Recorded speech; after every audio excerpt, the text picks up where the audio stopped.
Welcome back to this video in which we're working on drawing 11.2, which is the MP3 player. I'm just going through the isometric drawing, and in the first video we made some pretty good progress. We're up to here, but I was rounding off these corners and noticed a slight little issue here due to the fact that these two corners are rounded off with different sized ellipses. They have a different radius, so they didn't match up perfectly here. So I need to fix that up. I think I'll take this line that I've drawn and I'm going to stretch it back out. I trimmed it off earlier, but I'm going to stretch it out. I've got my ortho mode turned on, which is going to make sure that it goes at the proper angle. So that's a key thing. I really recommend that you use this when making these isometric drawings because you can get these lines crooked if you're not careful. So keeping that ortho mode turned on prevents that from happening. And so how are we going to go about fixing this up? I think what we need to do here is I'm going to draw a line from the center of this ellipse straight up. And I think I need to move this ellipse from that intersection up to that one. No, don't like that.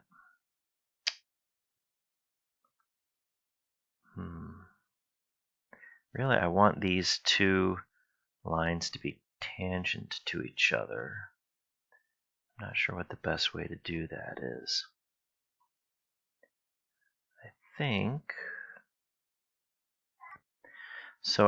what I'm going to do is I'm going to leave this ellipse exactly where I had it before. I'm not going to move it.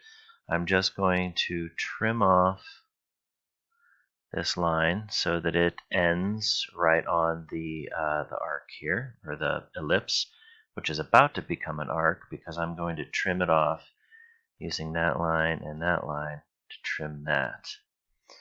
So what happens here is actually that looks pretty good. Yeah, that looks perfect. So there's just a little bit of an extension of that line. It extends out a little bit before it intersects with this arc. So that's perfect. That's great. And let's see what else. The two of these curves are going to kind of make a compound curve where they meet up. I need to round off the outside of this. And this the drawing says that the fillet radii are 0.5 typical. So I'm going to go with that as the radius since that curve isn't specifically called out. I'm going to go with an isocircle on the front face, or the left isoplane. I'm going to make it in the front corner here and give it that radius of 0.5. And then I'm going to move it down 0.5 and move it over 0.5. And the reason I'm doing it on the front is because I don't have that corner on the back side anymore. I trimmed that off. So if I make it on the front and then I just move it, come on, let's move it in. I gotta switch the isoplane to allow it to move in this direction. The thickness of the MP3 player, which was 1.4. There we go. That gets it to the back side. And okay, so it looks like I might have to do a little fancy trimming here. Let's trim off that ellipse. But that leaves a little bit of a corner there, like a little dent that I don't like. So what I'm going to do is I'm going to extend this straight line. See, the straight line actually ended right here. That's where the ellipse began. I want to extend that line, though, to this arc. Let's see if that will work. Yeah, extend it over there and then trim off the iso arc using that line. That's nice. I like that. That worked out. That worked out great. Okay, so now we got to come down here to the bottom corner. Again, this is one of those typical 0.5 radius fillets. I just need to change my isoplane. Oops, let's try that again. ISO circle, make sure you select the ISO circle option. And this is 0.5. So you can see it's harder, it's more cumbersome to do these fillets when you can't actually use a fillet command. But that's just the way it goes with these isometric drawings. Since the fillets aren't actual circles, they're elliptical arcs. There's really no other way to do it as far as I know. Okay, so that takes care of the outer dimensions of the case, the screen, the button.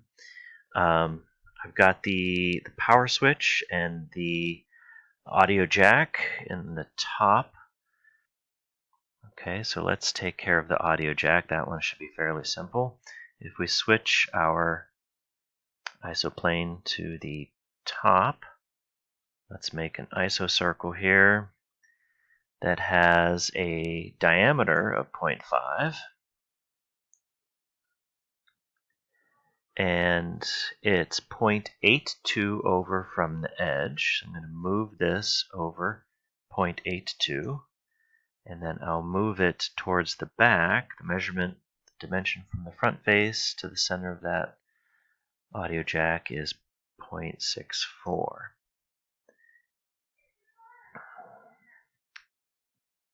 Now it doesn't look like it gives a depth of, because there's an inner ring that we can see here. Doesn't give a depth, but the depth of everything else so far, how far the button extends out from here, how far the screen is offset to the inside, has all been 0.06. So I'm going to go with that. I'm going to go with 0.06. So I'm going to copy this. Got to switch the isoplane straight down 0.06. And then trim that off like that. Okay, so we've got the audio jack there. Now we've got the power button. So I think I'll draw the power button off to the side and then move it into position. So I'm going to start by making an iso circle in the top iso plane. And it has a radius of 0.15. The center to center dimension for that oblong button is 0.93. So I'll make a copy of this to the left, 0.93. Then I'll just connect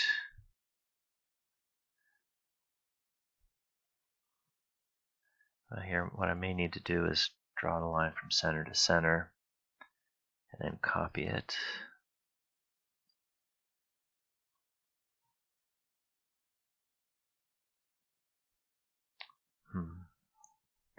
Doesn't seem to want to let me snap to that. What object snap is it that I need? Well, I'll tell you what I'll do. I don't need an object snap. I'll draw a construction line. Draw a line in this direction, stretch it out in that direction, and then copy this to there and there. And I can get rid of those two lines. Do some trimming. And the height of this button is going to be another 0.06. So I'm going to copy it down, straight down, 0.06.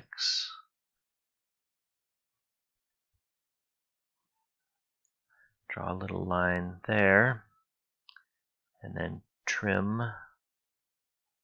Actually, I need another little line on the other side too, don't I? There.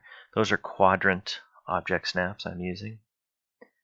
And then I can use these two lines, that one and that one, to trim off that, and then get rid of that line. Okay, so there's my power button.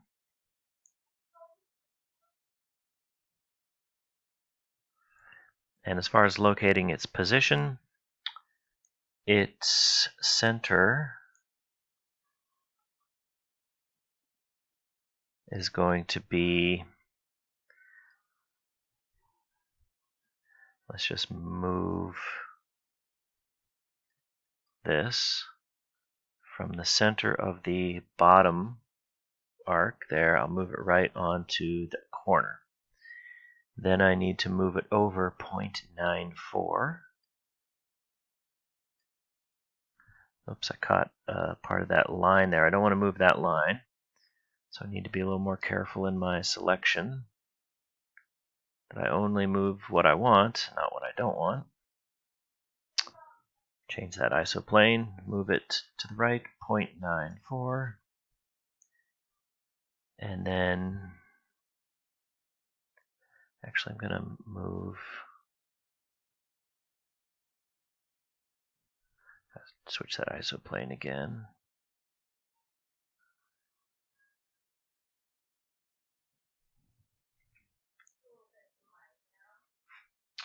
I think I'm going to have to calculate this. I was hoping to do it with an object snap, but the front edge of this needs to be 0.485. It has a thickness or a radius of 0.15.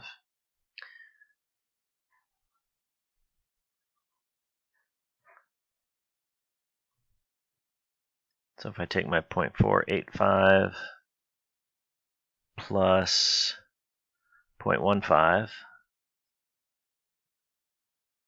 that gives me 0.635. So I'm going to move this button in this direction, 0.635.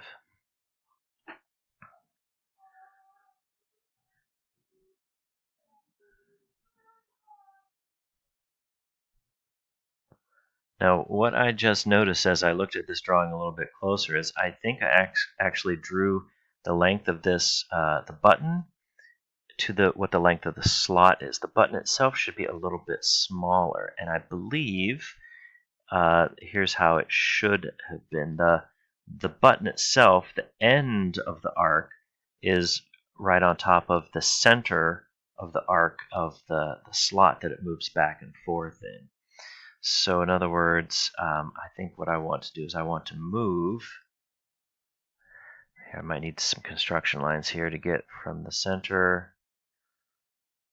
I need to move this from that intersection back to that endpoint right there, like that. And then trim off those lines. Copy this down to here. Draw a line up there. Trim it off.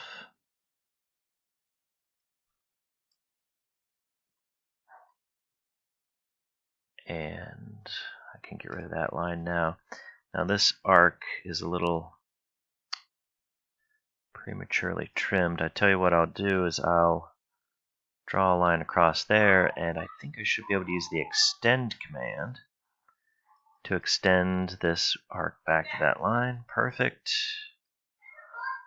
And then draw my line there and trim it off.